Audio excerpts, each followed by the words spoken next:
Wednesday night, and a lot of people are on Wednesday night, but I've mentioned these slides to a couple of people, so I couldn't help actually put them in my talk. So this is, in LIGO, is our interpretation of what we're doing. This is our interpretation of what David said the other day. This is our view of the universe in one map. You can see the shapes of objects. You can't see too much. This is when you do electromagnetic astronomy with the full frequency range. You actually get much more rich information. You can see that the traffic light's green. But when you throw in gravitational waves, you realize that you probably shouldn't actually go charging through the traffic light. And so gravitational waves, I said the other night, are basically they're a new way of looking at the universe, complementary to electromagnetic astronomy. They're a new spectrum, not just a new frequency. Let me just go over some of the fundamental science goals that we're trying to attack here, and just show there's a lot of inspiring science goals for students to get students interested in gravitational wave astronomy. Everybody is interested in Einstein. He's probably the most famous physicist. You ask anyone of the general public or anyone of our undergraduate students, name a physicist and they'll name Einstein. Gravitational waves are trying to gravitational wave observatories are trying to test one of his fundamental predictions. See if GR is the correct theory of gravity. Determine the nature of one of the four fundamental forces of the universe. So a non-trivial task, probably the force we understand the least. All of Einstein's relativity has only been tested in the weak field limit. We're going to test GR in the strong field limit, in the strongest field which is the space-time we can find. To do that, we're going to study the properties of black hole spacetimes. And we're going to try and test Johnny Wheeler's awesome statement of, do black holes really have no hair? So are black holes really just characterized by their mass, their charge, and their angular momentum? Or in astrophysics, really just the mass and the angular momentum?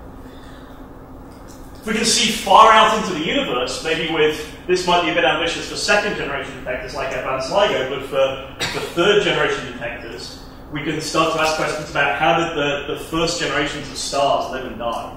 Very little is known about the lives of population 3 stars, but if we keep pushing gravitational wave astronomy out into high redshift, beyond just opening the first window on the gravitational wave sky that advanced LIGO will open, and into the third generation of gravitational wave detectors like Einstein telescope.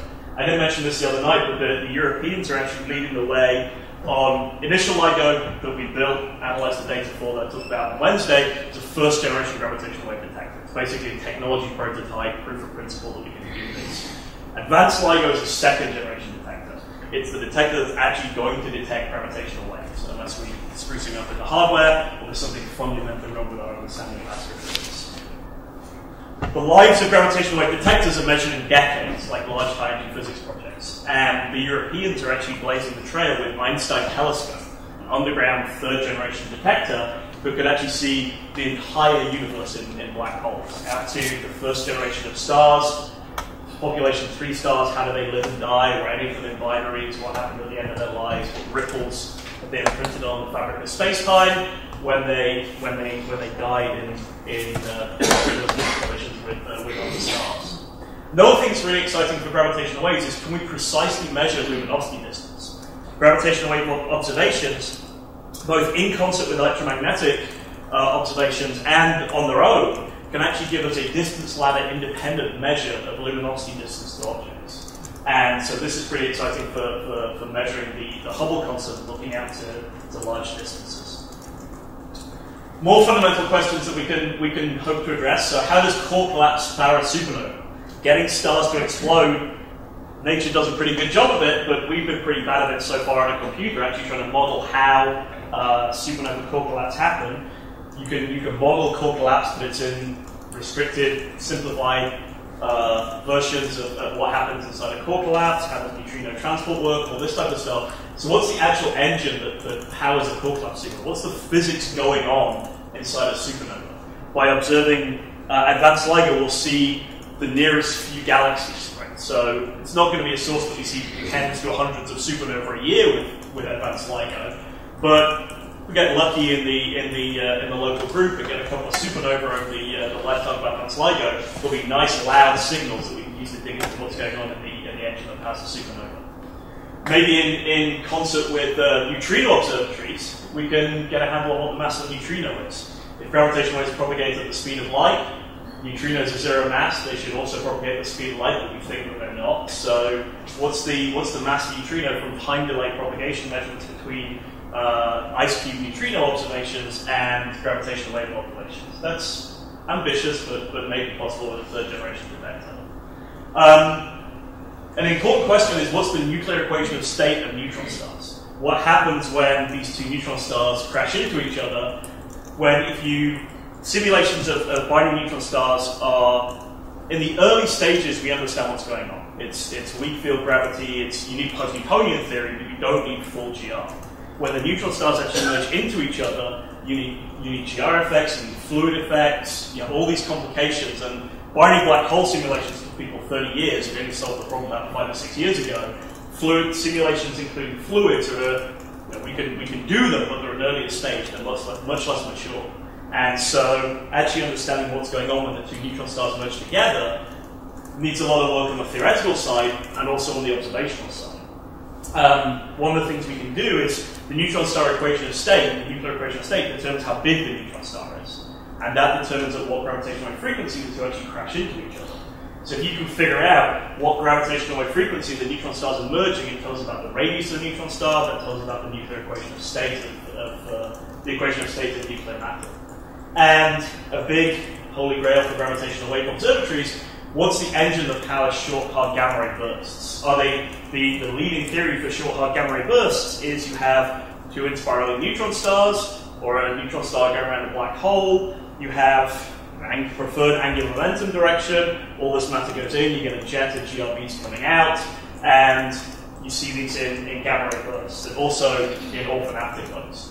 So can we see coincident electromagnetic and gravitational wave observations in gamma ray bursts? And what new physics lies beyond the microwave background? Gravitational waves coupled weakly to matter. Can we see through the cosmic microwave background back towards the very first moments of the universe when gravity was maybe unified in some way with the other fundamental forces?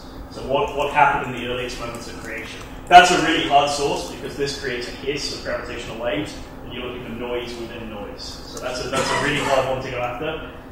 I would put my money on that being a third generation source, but if we found something in second generation, it would be really exciting.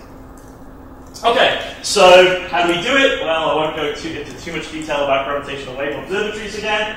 This is the LIGO London Observatory, and there's a nice little tiny version of this outside on the bench that you can go and thump and basically see exactly what LIGO does. So go outside and play with Amber's little miniature gravitational wave observatory. One thing that I'm going to say again, because I'm still going to get my head around this, even though I work on this every day. Here's the Earth, here's the nearest star. This is 4.2 light years. Advanced LIGO sensitivity is equivalent to measuring this distance to a precision of 10 microns. I mean, that's how precise we are. Somebody pointed out to me that the land shift is probably the most precision measurement we've done in physics. This beats this by many, many orders of magnitude. So this is even without looking at the gravitational wave sources themselves, the detector technology is just incredible. When you're measuring the position of these mirrors to just phenomenal precision. I mean, one of the noise sources that bugs us is the fact that the atoms on the surface of the mirror are jiggling around due to gravity motion. And that jiggling is bigger than the distance we're actually trying to measure. We're trying to measure distances smaller than a proton. And the fact we can do it is just incredible.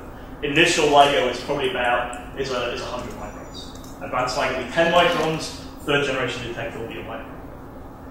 Okay, so that's my Wednesday talk in a few minutes. What can we do in terms of teaching physics? Well, there's a lot of opportunities to teach physics with LIGO. Let me start first of all with detector physics.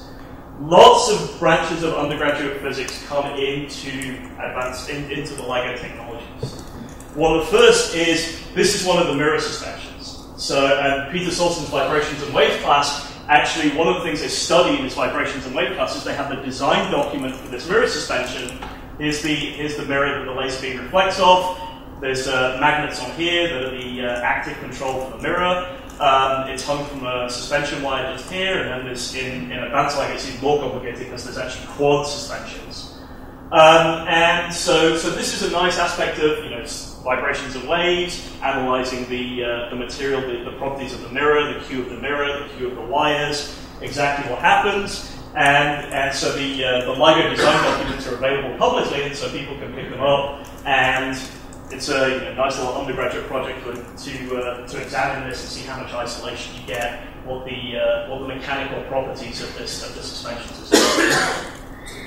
Another related system. Joe was asking yesterday for an astronomical application of masses and springs.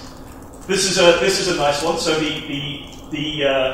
this thing here, the large optic suspension, sits on top of this table, and this is a passive isolation stack where you have masses and springs and masses and springs and masses and springs. And despite all the problems we get undergraduates to do, where we just say, here's a mass on a spring, and solve for its period, solve for the eigenmodes and whatever. This is actually a couple masses and springs that people care a lot about. And so you can say, okay, I want this table to have damping at a certain frequency of less than 10⁻⁶ meters. What do I actually need to build to get a coupled system of coupled pendula to damped oscillators and materials and masses and things like this to actually achieve reasonable levels of isolation?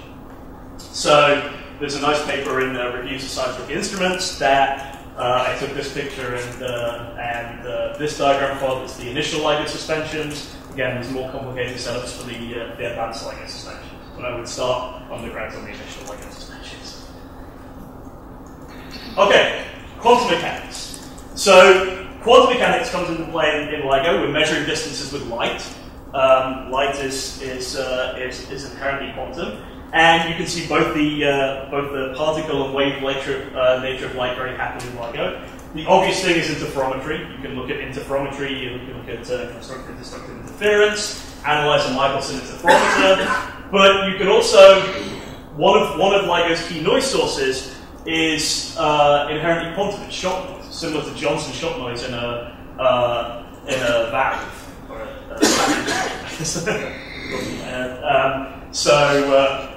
there's the Johnson shock noise and shock noise in a valve. The photon shock noise at the dark port of LIGO is one of the limiting noise sources at high frequencies, and this is a statistical effect. The photons arrive in packets with a Poisson distribution. You have the uncertainty principle that given the time window and the energy window is restricted by the uncertainty principle. You want to measure this time very precisely because the timing is what gives you the arrival of phase fronts.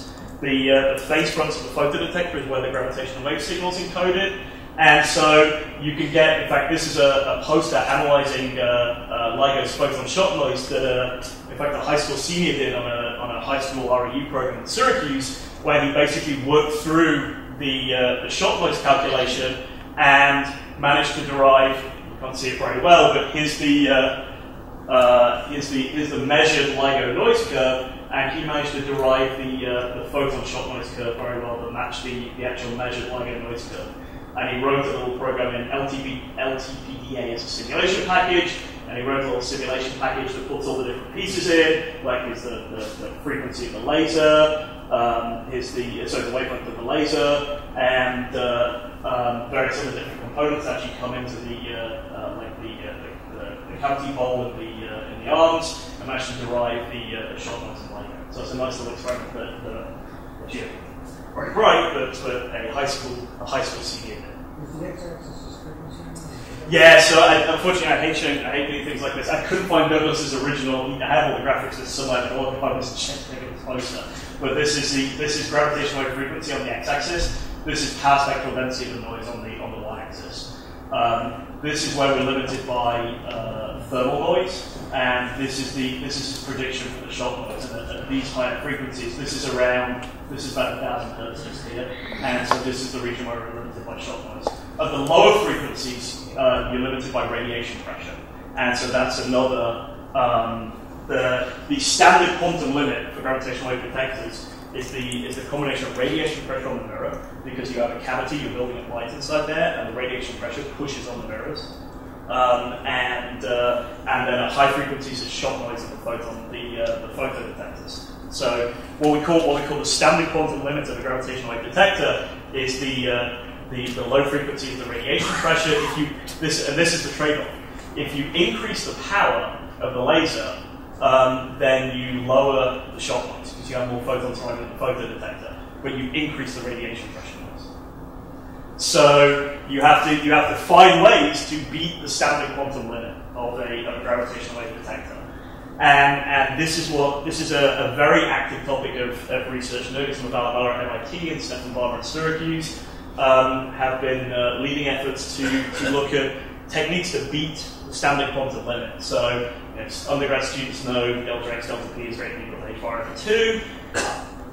That came from the 1920s. Recent developments are nanomechanical controls of oscillators, so actually trying to see quantum mechanical behavior in mesoscopic systems. Actually seeing this thing is 60 microns, getting close to the quantum ground state of this object. In advanced LIGO, in initial LIGO, we did some measurements. We got within a few, several hundred of the ground state of the mirrors, the macroscopic mirrors, with the LIGO control. And for advanced LIGO, we're aiming for quantum mechanical control of 50 plus kilogram mirrors. So you can see quantum mechanical behavior in macroscopic objects in the direction that you are controlling the mirrors, because you care about the length sensitivity, and so you can control that length very precisely. You can basically see, you can get these mirrors close to that quantum ground state. And there are other techniques like squeezing the light, so we can try and beat the standard quantum limit by dumping the uncertainty in the amplitude and getting the timing very precisely to get the phase precisely.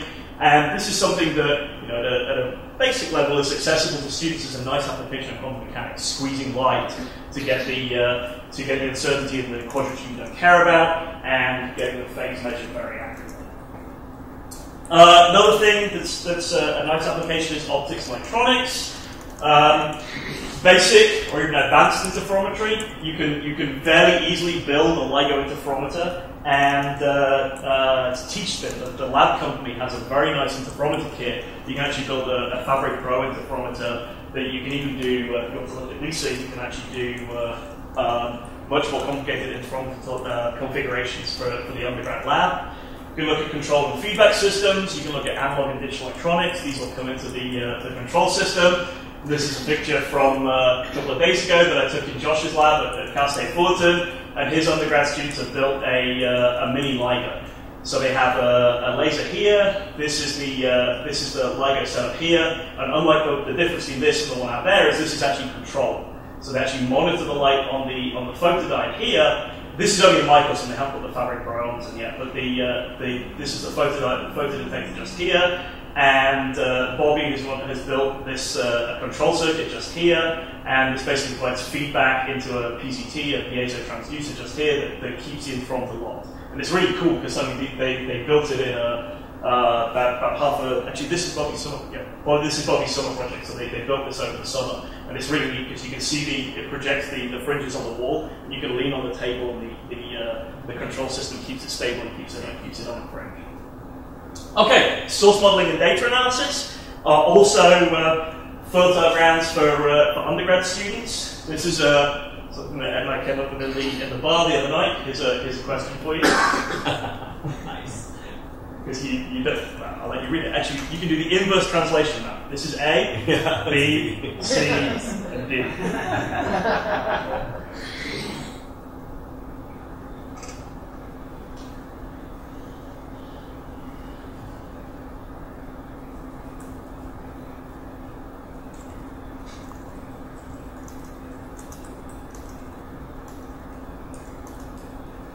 Does anyone need more time?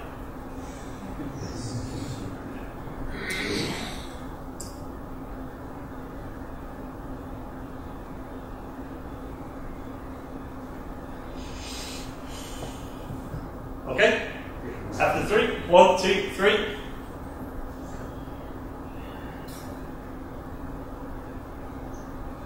Some people have broken hands.